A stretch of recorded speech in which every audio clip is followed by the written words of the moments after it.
CPS, Chief Hedden again, and we're back out here in the engine bay with two of our junior firefighters, Tanner Rogers and Jeffrey Hedden. They're both CPS alumni and went to school there a couple years ago. And we're going to go over all of the gear that firefighters wear during a fire. So our pagers go off at home.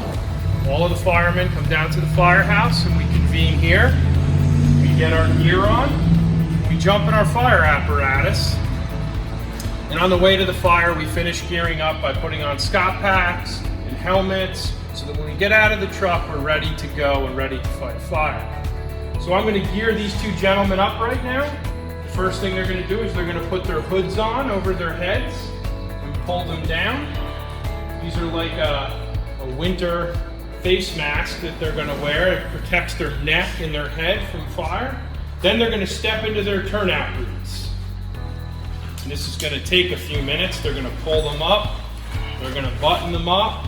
They're going to pull their suspenders up.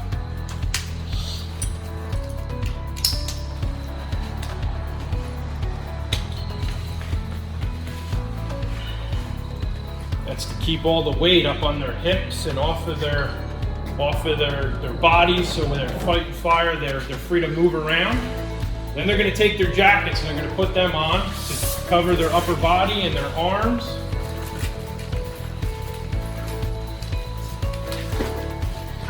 You see all the extra equipment they wear on their jackets. They have flashlights, they have tags that they need to wear so that they can see inside a fire or in a dark room, they can see what's going on.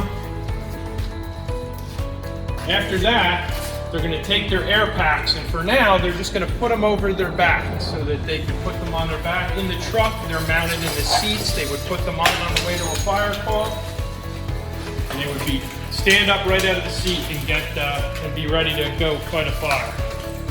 So they'll put them on just like a school backpack, pulling the straps up, and they have a hip strap that goes around.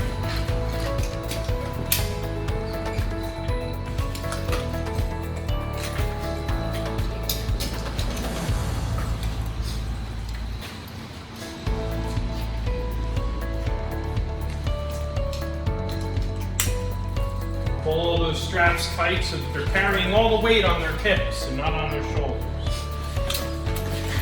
Then they're going to take their helmets and they're going to put them on the top of their heads. Then they have gloves that they'll put on their hands.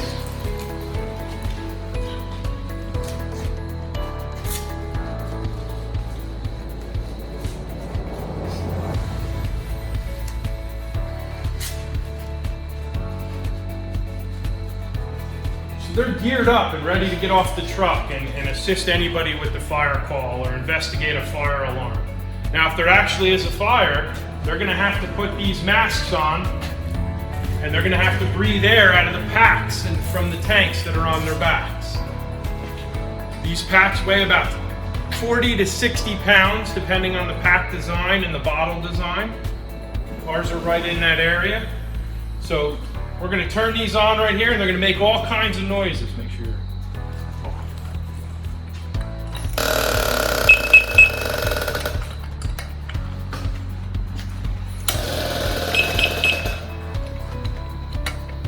So now their air's on, and they're going to turn around. They're going to take those helmets off, and they're going to put the masks over their face.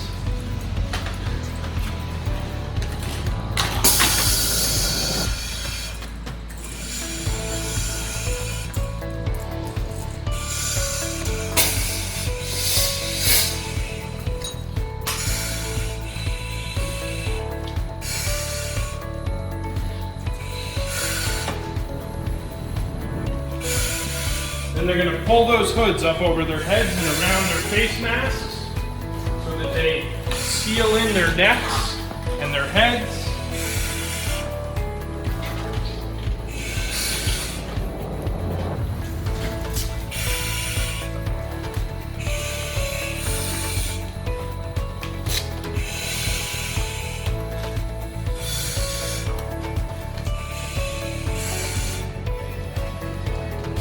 So what we want you to hear here is the sounds that these firefighters make when they're breathing through these masks. Because this is what it would be like in a fire. They would be in these outfits and breathing this air so they can go in and make a rescue. So this is what they'll look like. They have lights blinking on their backs so that people can see them. The other firefighters in the building can see them. We know where they are. And they make all kinds of noises. So we don't want anybody to be scared by these gentlemen coming in. They're here to help, and they're here to find you. So when they start taking this stuff off, they're gonna make all kinds of other noises. And we'll have them get out of this right now, because right now they're carrying about 100 pounds of extra equipment on each of them. So that's a lot of weight to carry around in a fire. So they'll start taking this stuff off, and you'll start hearing all the noises that these packs make as they shut them down.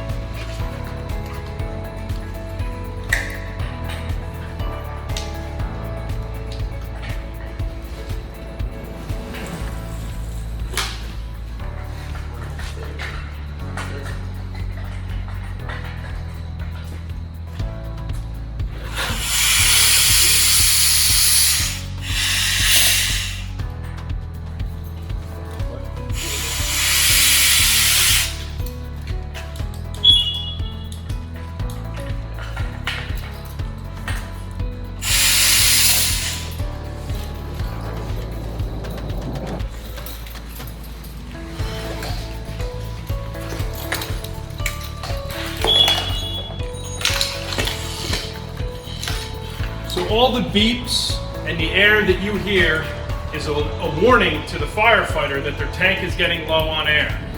Those beeps allow other firefighters to find them. In the case of an emergency, they can set off an alert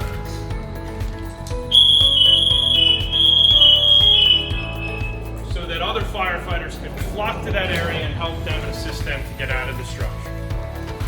So this was just a little demonstration of how our firefighters gear up. We have a great junior program here at Clinton Fire Department.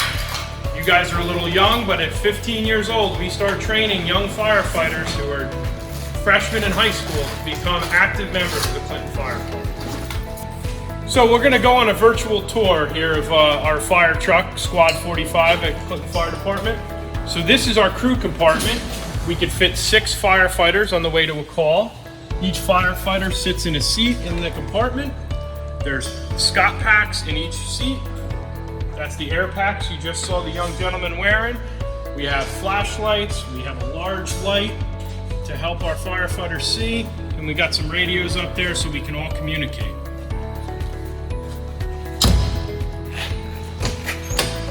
The front seat, or what we would call the passenger seat in a car, is our officer's seat. The officer of the truck sits here. He commands the crew. He helps and assists the driver on the way to the call. He has a computer for navigation, and he controls all of the lights on the truck.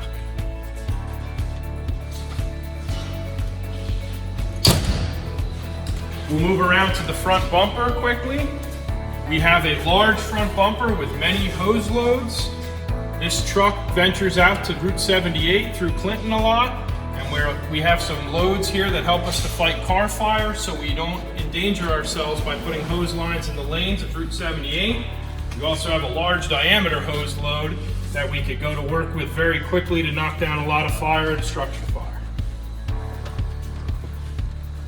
As we progress around the truck, we'll see the driver's compartment. This is where our driver, or as we call him, the chauffeur, sits. He has a onboard computer, radio, steering wheel, and he can also control many of the lights and sirens on the vehicle.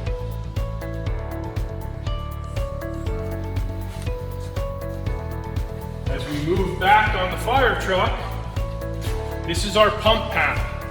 The driver of the truck, who sits in that driver's seat, is also in charge of pumping the truck.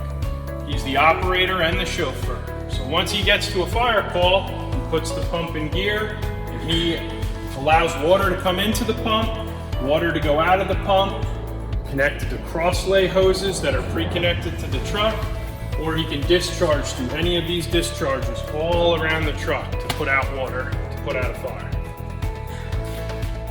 As we move back into compartments, this compartment is for the driver and the operator of the truck. It has all of his hose attachments and all of his adapters and cleaning supplies, mallets, foam adapters, and these are large diameter hose adapters so that he can get water into this fire truck at all costs.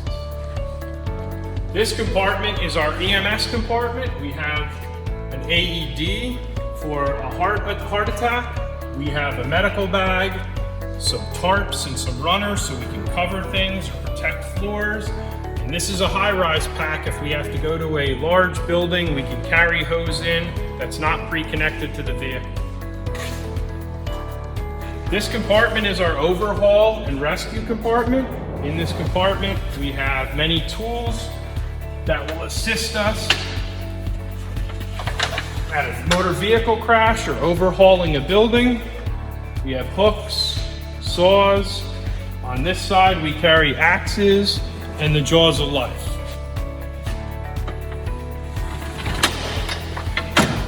We also carry a few other items, pack for the driver, just in case it gets smoky around the truck. And this is all cribbing so we can support a vehicle in the case of a motor vehicle accident. As we move around the back of the truck, our hydrant bags and large diameter hose connections, fire extinguishers, toolbox, and a lot of hose up here in the hose bed so we could lay out to a fire hydrant or a water source to supply the truck with water.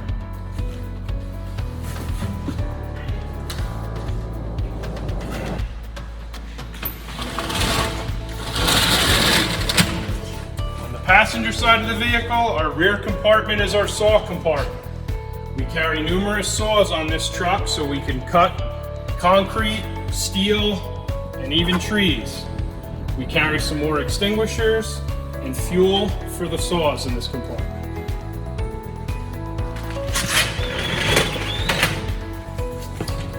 Our next compartment carries smoke alarms that we can install in people's houses. If we show up to a fire alarm and we have a broken smoke detector, we can install them for you. We have a blower to blow glass and debris off the highway in the case of an accident.